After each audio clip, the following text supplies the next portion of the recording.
Morenike woke to a quiet apartment in Cyrilla, the early morning sunlight cutting through the gaps in the curtains and falling in thin gold stripes across the faded rug. Her phone rested silently on the counter. No messages, no missed calls. Good. She needed space to think. The city stirred below. She could hear Okadas revving along the side streets, a vendor balancing trays of akara on his head, the low hum of a generator from somewhere up the block. Lagos moved forward with or without her consent. Why shouldn't she? Kunle was already up, lying on the couch with his phone, laughing softly at something on the screen. She studied him quietly, the lines on his face unfamiliar somehow, sharper than they'd ever been, his eyes bright with a mix of triumph and something darker she couldn't name. She didn't speak immediately. She poured water into the kettle, the hiss of steam filling the kitchen as she waited. The smell of last night's stew lingered faintly, and the worn counter felt reassuring beneath her hands. She tied her wrapper tightly around her waist, a small gesture that made her feel rooted. On the dining chair sat her handbag. Inside, folded neatly in a white envelope, was the lottery ticket she had bought quietly week after week, without telling anyone. Not Kunle, not her neighbors. It was hers, her small rebellion against the weight of scarcity. She touched the envelope briefly, almost absent-mindedly. It had been hers when she bought it. Now it was somewhere in the space between trust and betrayal. By mid-morning, the city had begun buzzing with the news. The national lottery had a winner. People argued in markets, haggled over the morality of sudden wealth, whispered about who deserved what. Morenike listened with mild curiosity. But her hands never left the counter as she organized the few vegetables left in the basket. Then Kunle spoke, and the quiet around them seemed to thicken. Hi, he said, pacing the living room, phone in hand, the glow of the screen catching his face. Morenike stopped what she was doing. Won what? The lottery, he said, grinning. All of it. We're done struggling. Her chest tightened. When? When did you buy a ticket? He waved the question away. Does it matter? The money is here. Finally. The days after were dizzying. Kunle changed faster than the Lagos skyline after a rainstorm. Clothes, friends, habits all upgraded. His phone became a door she could not pass. Words once gentle turned casual, sometimes sharp. She smiled when she needed to, spoke only when spoken to. Watched the man she had loved dissolve into someone she barely recognized. One evening, as she placed dinner on the table, he looked up briefly, a thin smile on his face. This marriage was built during hard times, he said. I'm entering a new phase. Not everyone can come along. Her fingers stilled on the edge of the plate. You mean me? His eyes were calm. I'm saying not everyone can follow success. That night, Morenike packed a small bag, quietly folding her clothes, carefully choosing what would fit in the new reality she had not asked for. Her hand brushed the handbag. The envelope remained. And in the silence that pressed against the apartment walls, against the low rumble of generators and the distant honking of Danfus, a thought settled into her chest like a weight. What if the blessing Kunle was celebrating was never truly his? She didn't yet know the answer. She only knew that when it came, nothing would be the same. The next morning, Morenike woke before Kunle, the city still wrapped in a blanket of gray clouds. Rain had fallen overnight, leaving puddles along the streets and the faint smell of wet asphalt in the air. She sat at the small balcony, legs tucked beneath her, and watched Cyrilla stretch awake. A motorcyclist swerved past, his passenger clinging tightly. Hawkers arranged their trays like soldiers preparing for battle. And somewhere, a radio played the same lottery news again, looping endlessly. Morenike's fingers brushed the envelope in her bag. She hadn't looked at the ticket since the morning Kunle claimed victory. She could feel it there, small, unassuming, a quiet testament to something he would never know. She traced the crease in the envelope absent-mindedly, thinking about all the evenings she had spent counting change and folding numbers onto the slip, believing in a miracle that was hers alone. By noon, Kunle had disappeared into a whirlwind of new friends and calls she was never meant to answer. He no longer asked her opinion on anything: bills, groceries, even the little errands she used to run for him. He moved around the apartment like it belonged to someone else, a stranger with the familiar face of the man she had married. She made lunch quietly, reheating the stew from last night, letting the aroma fill the apartment as she tried to measure her own thoughts. Each spoonful felt like a reminder of how ordinary life could be, and yet how fragile. The doorbell rang just as she placed the plate on the counter. It was a neighbor, peeking in with the careful curiosity reserved for people who knew too much but said too little. "Have you heard?" she asked, voice low. "Everyone's talking. Kunle, the lottery." Morenike nodded, saying nothing. Words were useless here. She had watched too many stories unfold, knowing that gossip could move faster than truth, and truth itself often waited silently until it was ready to be revealed. By evening, Kunle returned, his energy different now, shiny clothes, a new watch glinting under the low bulbs of the apartment. He dropped his keys on the table and swiveled a chair without looking at her. "I've been thinking," he said casually, "about how life should look from now on. I can't carry old habits, old debts, old people who weigh me down." Morenike placed her hands on the counter, gripping the edge. "You mean me?" His smile was thin, like a knife held lightly between fingers. "I'm not saying anything personal, just life upgrades. You understand, right?" She did, too clearly. She had always understood more than Kunle, realized more than he wanted her to. She let the silence fill the room. Later, as he spoke on the phone, she watched the way he gestured. How easily his tone carried authority, how quickly he commanded attention. She remembered the mornings when they had counted coins together, the nights when they had whispered dreams into the darkness. And now, he moved as if none of that had ever existed. She poured herself tea hot and bitter, letting it burn the inside of her mouth just to remind herself she was alive. The envelope was still in the bag, still waiting. That night she lay awake, listening to the rain patter against the windows and the distant horns of Lagos traffic. Kunle's laughter echoed faintly from the next room. Her chest ached, but her mind was clear. The lottery had changed everything, but she realized something. It had not changed her. She could forgive many things. She could bear silence, abandonment, even the betrayal of trust. But she would not be fooled. Not this time, not ever. And deep down, she knew the truth of that envelope would surface. When it did, it would unravel everything Kunle believed about fortune, ownership, and power. For now, she waited, patient, silent, untouchable in her dignity. Lagos moved on below her balcony, but she was no longer just a part of its noise. She was a witness. The following days moved like a slow, deliberate rhythm, each one heavier than the last. Morenike rose early, as always, letting the sun spill across her small, circular apartment before Kunle stirred.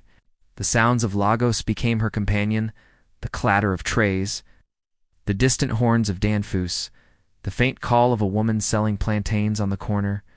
Everything carried on outside her walls, oblivious to the storm brewing inside. Kunle had become a man she didn't know. The quiet, careful gestures of the past pouring tea, helping her with groceries, asking about her day had vanished. In their place was confidence that bordered on arrogance, a man drunk on sudden fortune and the attention it brought. He spoke to people on the phone as if the apartment belonged to them, not to her. Morenike kept her distance. She cooked, cleaned, moved through the rooms with measured steps, careful not to provoke. She watched him celebrate with new friends she had never met, laughter spilling out in bursts she didn't recognize. And all the while, the envelope rested in her handbag, a silent testament to something he would never see. One evening, she decided to take a walk. Rain had passed hours ago, leaving puddles that mirrored the streetlights. She moved past the familiar stalls, past the hawkers balancing trays, past the bus conductors arguing with their passengers. She paused at a corner, listening to the city hum, feeling the weight of silence press against her chest. The envelope called to her, not loudly, not demanding, but softly, insistently. When she returned home, Kunle had invited someone else over. She caught snippets of conversation, laughter, plans, voices she would never be part of. She set her bag down and made tea, the steam curling upward, a small comfort. Her fingers lingered on the envelope, tracing the crease, This was mine. All along. Later, Kunle came into the kitchen, his expression casual. But there was a strange edge to him, something brittle underneath the confidence. "Morenike," he said, "you need to understand something. Life doesn't wait for old habits, old ways. I'm moving forward. You should too." She looked at him steadily, her voice quiet but firm. "I am moving forward, just not the way you think."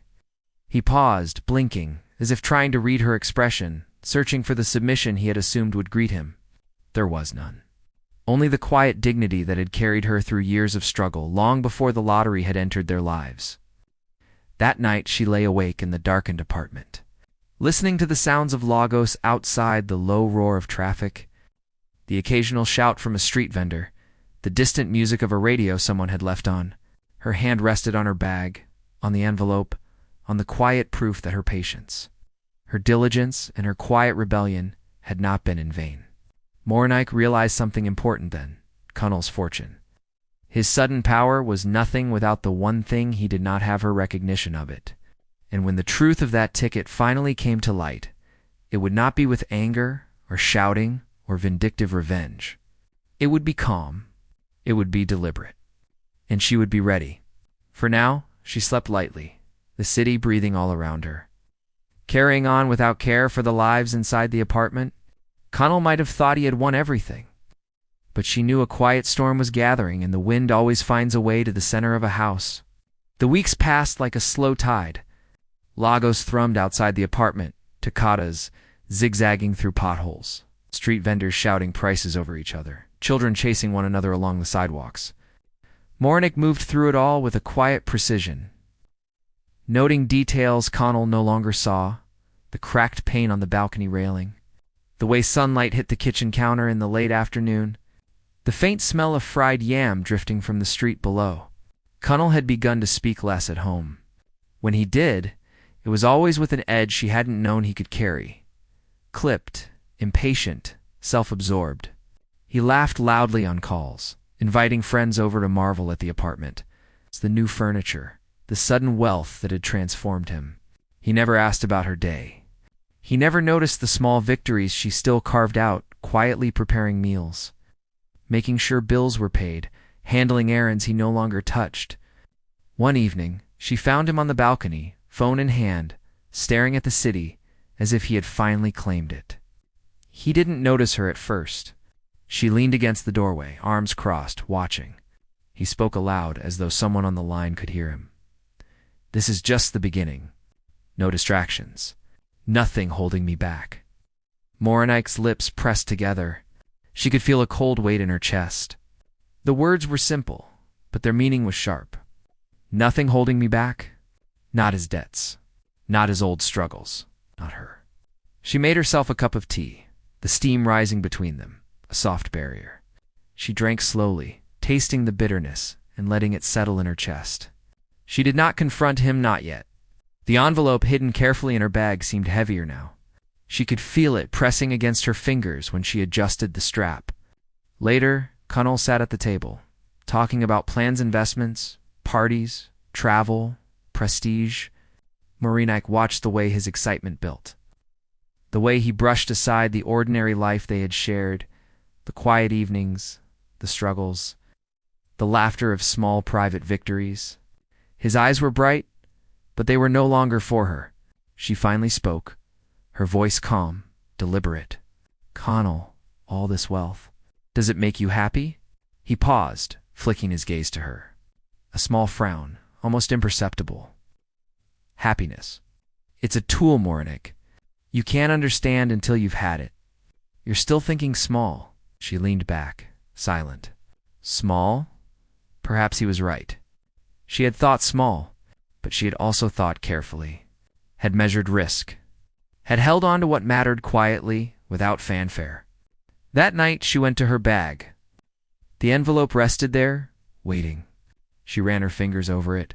For years she had bought that ticket quietly, week after week, believing only in the possibility that good fortune was not a lie. Kunle had claimed it now, but it had never belonged to him. Not really. Sleep came fitfully.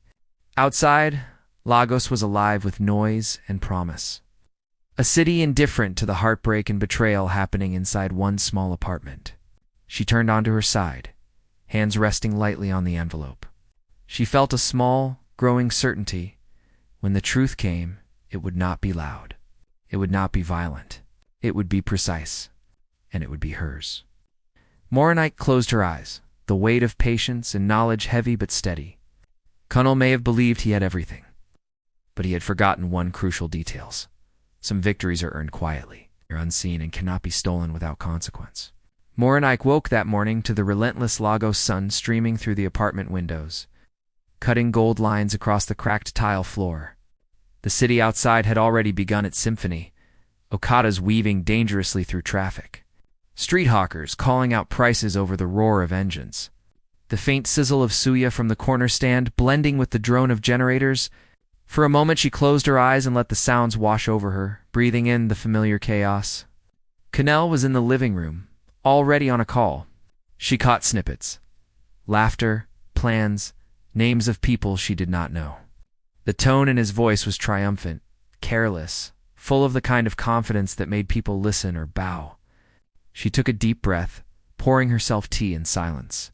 She had watched him change slowly over the weeks, but today something felt different.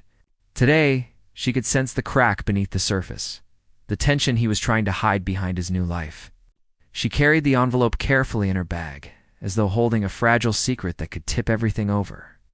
The ticket was hers, always had been. Every week she had bought it with small, exact change. Every number folded and refolded with quiet hope, her own ritual of belief. Kunle may have claimed the winnings as his, but he did not own them, not yet. When she stepped into the living room, he looked up, eyes bright, flashing with excitement. "Morning," he said, casual, like nothing had shifted between them. "Morning," she replied evenly. Her voice was soft, but it carried the weight of weeks of observation, of quiet realization. He gestured toward the sofa. "Sit. I want to talk about some plans. You'll love what I'm thinking." She sat, crossing her legs, leaving the bag close. Her hand hovered over it without touching. "I'm serious, Morenike," he continued, leaning forward. "This is our chance. We can invest, travel, upgrade, live without limits. You don't understand what freedom feels like until you've tasted it." She watched him, the man she had loved and trusted, now intoxicated with sudden wealth. He did not see the history they had built together, the years of struggle, the nights she had held the household together while he dreamed small. "Freedom," she said quietly, "isn't just money, Kunle. It's trust, loyalty. Knowing the person beside you values you even when nothing is gained." His eyes flickered, the first crack she had been waiting for.